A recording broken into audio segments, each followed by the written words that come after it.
Sejak mendekam di Badan Narkotika Nasional pada 27 Januari lalu, Raffi Ahmad kebanjiran tamu. Silih berganti satu persatu rekan-rekan maupun keluarga tak henti datang membesuk presenter yang telah ditetapkan sebagai tersangka ini. Dari sekian banyak yang membesuk, ada di antaranya yang sebelum Raffi tertangkap, jarang atau bahkan mungkin tidak begitu dekat dengan Raffi, kini seolah-olah menjadi dekat dengan Raffi. Dan BNN pun seakan menjadi tempat kunjungan wisata. Benarkah dugaan yang menyebutkan ada pihak yang memanfaatkan kejadian Raffi ini? Entahlah. Namun yang pasti, semua hanya ingin melihat keadaan Raffi setelah ditahan di BNN. Dengan kedatangan kita juga kita berharap kita bisa menunjukkan bahwa kita mendukung secara moral ya. Iya. Dan Raffi tadi senang cerita macam-macam, nggak cerita tentang kasusnya juga. Ada curhat nggak? Ya, seger-seger aja ya. Ya. Sehat. Tawa-tawa. Cabi pipinya. Ya katanya Raffi kan biasanya pecicilan banyak gerak, kalau di sini kan ya tidur, diam, makan ya ini. Begitu juga dengan adik Yuni Syara, Krisdayanti, dan sang suami Raul Lemos juga tak mau ketinggalan untuk datang membesuk Raffi. Apalagi sehari sebelum tertangkapnya Raffi, Kade dan sang suami masih sempat bercengkrama bersama presenter satu ini. Tapi siapa menyangka, di balik derai tawa serta sikap ceria yang selama ini ia tunjukkan di hadapan publik, Raffi harus menyandang predikat sebagai tersangka atas kepemilikan 2 linting ganja serta 14 butir pil MDMA.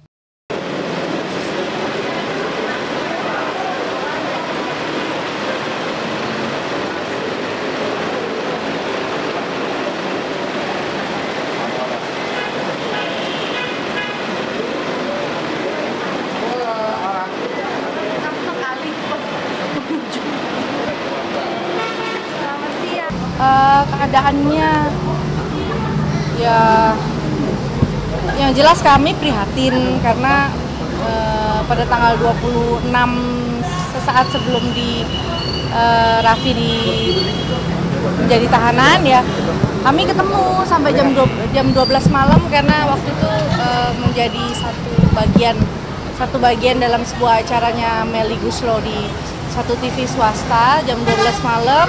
Jadi masih ngobrol sama Raul. Jadi ya terus terang kami tanggal 27 itu ya kaget sekali ya pagi-pagi dengar berita yang sangat tidak menyenangkan ini. Ya, Kehadiran Krisdayanti dan suaminya seolah mementahkan isu yang beredar selama ini bahwa Yuni Syara menjadi penyebab terjerembabnya Raffi dalam liang narkoba. Sehari sebelum kedatangan Kade beserta suami tercinta, Yuni Syara diketahui bertolak ke Tanah Suci Mekah untuk menunaikan ibadah umroh. Sebelumnya, Yuni sempat mencurahkan sepenggal kalimat lewat akun Twitternya bahwa ia akan datang secara langsung untuk membesuk mantan kekasihnya tersebut. Lalu benarkah jika Yuni akan langsung bertandang ke BNN sepulangnya dari menunaikan ibadah umroh? Adakah sebuah pesan yang dititipkan Yuni kepada Kade? Ya, Yuni titip salam untuk Raffi supaya sholat. Mungkin insya Allah. Ya, Yuni masih umroh ya, mudah-mudahan dia pulang umroh bisa langsung ke sini. Tertangkapnya Raffi dengan sejumlah barang bukti seolah menjadi gelombang yang meruntuhkan kesuksesannya. Dalam sekejap mata, Raffi kehilangan puluhan bahkan ratusan juta lantaran tak bisa melakoni aktivitasnya sebagai pesohor muda. Tapi lewat kuasa hukumnya, Rahmat Harahap Sarjana Hukum, Raffi mengaku akan segera buka suara kepada media. Lantas, apa yang akan disampaikan Raffi di hadapan media dengan predikatnya sebagai tersangka? Benarkah jika Raffi Ahmad akan menceritakan kejadian yang sesungguhnya? Lantas, benarkah pula jika Raffi sudah merasa gerah dengan isu-isu yang beredar atas tertangkapnya ia oleh BNN? Ya, nanti saya ngajukan dulu permohonan kalian ke Raffi. Ya. Untuk misalnya ketemu dengan media ya. Mungkin kalian juga ada rindu kan sudah lama nggak ketemu Raffi. Jadi biar jelas. Namanya juga Raffi lagi ditahan.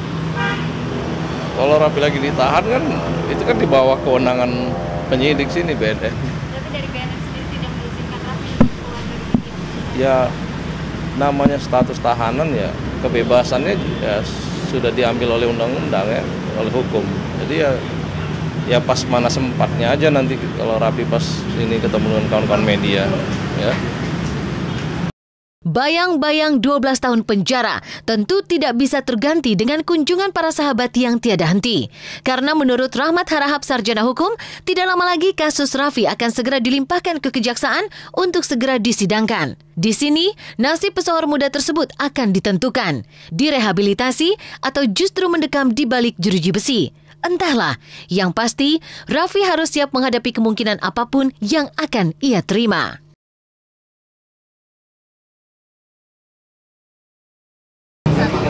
Ya, keadaannya ya tentu ya semua disesuaikan dengan keadaan ya. Keadaannya kalau kita melihat Raffi yang ceria ya, kalau menurut saya sih ya dia dalam taraf yang pasrah ya, saat ini pasrah.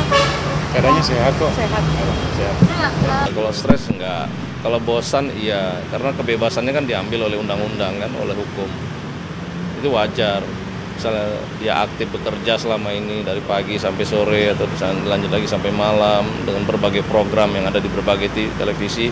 Sekarang ditahan ya dengan masa penahanan 20 hari. Itu wajar lah bosannya. Dia bilang cerita, aku paling sebel di sini kalau lagi sendirian, dia bilang gitu. Lagi sendirian dia kadang-kadang suka ngelamun, tapi kalau rame jadi dia udah kayak seneng aja, udah biasa sehari-hari.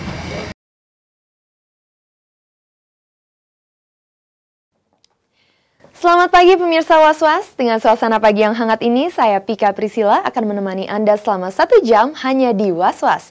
Prahara yang sempat terjadi di dalam rumah tangga pesulap Limbat di tahun 2012 perihal adanya orang ketiga yang dinikahinya memang hingga hari ini masih menyisakan teka-teki dan belum ada sebuah kepastian seperti apa akhir dari kisruh tersebut. Dan secara mengejutkan serta menambah rentetan masalah yang membawa namanya, baru-baru ini telah terjadi sebuah penipuan yang diduga dilakukan oleh ibu mertua pesulap Limbat dari istri mudanya yang berinisial BYS.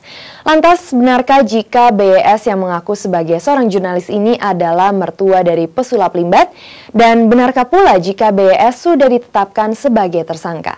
Nah pemirsa, jangan kemana-mana karena berita yang kami sajikan bukan sekedar berita, maka Anda patut was-was sebelum menyaksikan Was-Was.